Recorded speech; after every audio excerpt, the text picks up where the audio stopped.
10 മിനിറ്റിൽ നമുക്കൊരു അടിപൊളി ഊണ് റെഡിയാക്കി എടുത്താലോ?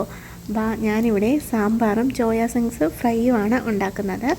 അപ്പോൾ സാമ്പാറിൻ്റെ കഷ്ണങ്ങളെല്ലാം ഞാനിതേ ഒരു കുക്കറിലേക്ക് മാറ്റി കൊടുക്കുന്നുണ്ട്. എന്നിട്ട് ഞാനിവിടെ ഒരു 1/4 ഗ്ലാസ് നമ്മുടെ പരിപ്പ്, ഞാനിവിടെ മസൂർ ദാൽ ചുമന്ന പരിപ്പില്ലേ, പെട്ടെന്ന് വേകാൻ വേണ്ടി, അതുകൊണ്ടാണ് കഷ്ണങ്ങളുടെ കൂടെ ഇട്ട് കൊടുക്കുന്നത്.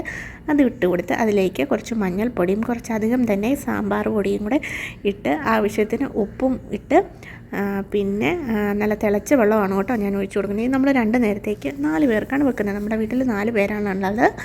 അപ്പോൾ 4 പേർക്കാണ് കേട്ടോ വെച്ച് കൊടുക്കുന്നത്. അപ്പോൾ ഇങ്ങനെ ആയിരിക്കുമല്ലോ ചിലരൊക്കെ വെക്കുന്നത്. ഞാൻ എപ്പോഴും ഇങ്ങനെയാണ് കേട്ടോ വെക്കുന്നത്. ഇനി അതിലേക്ക് കുറച്ച് വെളിച്ചെണ്ണയും കൂടെ ഒഴിച്ചു കൊടുത്ത് നന്നായിട്ട് ഇളക്കി ഇനി നമുക്ക് ഒരു വിസിലടുപ്പിച്ചെടുക്കാം. ആദ്യം ഒരു വിസിലടുപ്പിച്ചിട്ട് നമ്മൾ മുരിങ്ങയ്ക്ക ഇതിൻ്റെ കൂടെ ഇടുന്നില്ല കേട്ടോ, അതുകൊണ്ടാണ് ഒരു വിസിലടുപ്പിച്ചിട്ട് നിർത്തുന്നത്.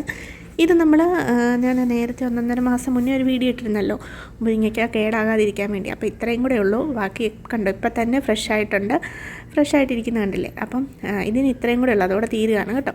ആ മുരിങ്ങയ്ക്കായും കൂടെ ഇട്ട് കൊടുത്ത് ഒരു വിസിലും കൂടെ നമ്മുടെ കുക്കർ അടുപ്പിച്ചെടുക്കാം. അങ്ങനെ മൊത്തം 2 വിസിലാണ് അടിക്കുന്നത്. ഇനി വെളിച്ചെണ്ണയിലേക്ക് കടുകും ചെറിയുള്ളി അരിഞ്ഞ് മൂപ്പിച്ച് അതിലേക്ക് മല്ലിപ്പൊടിയും കുറച്ച് മുളക് പൊടിയും കുറച്ചധികം തന്നെ കായവും കൂടി ഇട്ട് കുറച്ച് കറിവേപ്പിലയും കൂടി ഇട്ട് നന്നായിട്ട് മരിച്ച് നമുക്ക് കടുക് താളിക്കാൻ വേണ്ടിയിട്ട് എടുക്കാം. അപ്പം ചിലരൊന്നും ഇങ്ങനെ ആയിരിക്കുകയല്ല കേട്ടോ സാമ്പാർ വെക്കുക. ഞാനിങ്ങനെയാണ് സാമ്പാർ വെക്കുന്നത്. ഇനി ആ 2 വിസിലടിച്ച് നല്ല തിളച്ചിരിക്കുന്ന സാമ്പാറിലേക്ക് ഈ നമ്മൾ കടുക് മൂപ്പിച്ചതും കൂടെ ഇട്ട് കൊടുത്ത് നന്നായിട്ട് ഇളക്കി കൊടുത്ത് അടച്ച് വെക്കണം. ഒരു 10-20 മിനിറ്റ് കഴിഞ്ഞിട്ടേ ഇത് എടുക്കാവുള്ളൂ കേട്ടോ. അപ്പം നന്നായിട്ട് കുറുകി വരും. അപ്പം ചിലർ വെണ്ടയ്ക്ക വേറെ വഴറ്റി അങ്ങനെയൊക്കെ ഇടും. ഞാനെല്ലാം കൂടെ ഒന്നിച്ചാണ് ഇടുന്നത്. മുരിങ്ങയ്ക്ക മാത്രം വേറെ ഇട്ട് കൊടുക്കും.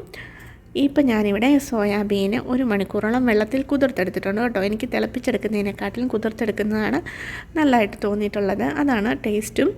അപ്പോൾ ഇതിൽ വലുതുള്ളതൊക്കെ ഞാൻ ഇതുപോലൊന്ന് 2ആയിട്ട് കട്ട് ചെയ്തെടുക്കുന്നുണ്ട്. എല്ലാം ഒന്നും കട്ട് ചെയ്തെടുക്കുന്നില്ല, വലുത് മാത്രം. ഇനി അതിലേക്ക് കുറച്ച് മുളക് പൊടിയും കുറച്ച് മഞ്ഞൾപ്പൊടിയും ഒരു ടീസ്പൂണോളം നമ്മുടെ ചിക്കൻ മസാലയും ഉപ്പും കുറച്ച് വിനാഗിരിയും അല്ലെങ്കിൽ നാരങ്ങ നീരും കൂടെ ഇട്ട് നന്നായിട്ട് കൈ കൊണ്ട് തിരുമ്മി പിടിപ്പിക്കണം കേട്ടോ. ഇടയ്ക്കിടയ്ക്ക് ഞെക്കി കൊടുത്തിട്ട് നന്നായിട്ട് തിരുമ്മി എടുക്കണം. അപ്പോൾ കണ്ടോ ഇതുപോലെ. ഇനി ഇതിപ്പം 10 മിനിറ്റ് വെക്കേണ്ട ആവശ്യമൊന്നുമില്ല. ഞാനിവിടെ സമയക്കുറവുണ്ട്, അന്നേരം തന്നെ ഡീപ്പ് ഫ്രൈ ചെയ്തെടുക്കുകയാണ്. അപ്പോൾ എണ്ണയ്ക്കകത്തിട്ട് കൊടുത്തിട്ടുണ്ട്. ഇടയ്ക്കിടയ്ക്ക് ഇളക്കി കൊടുക്കണം കേട്ടോ. എണ്ണയൊന്നും കുടിക്കത്തില്ല. പാം ഓയിലിനകത്താണ് ഞാൻ ഫ്രൈ ചെയ്തെടുക്കുന്നത്. വെളിച്ചെണ്ണയ്ക്കകത്ത് ചെയ്താൽ അത്രയും നല്ലത്.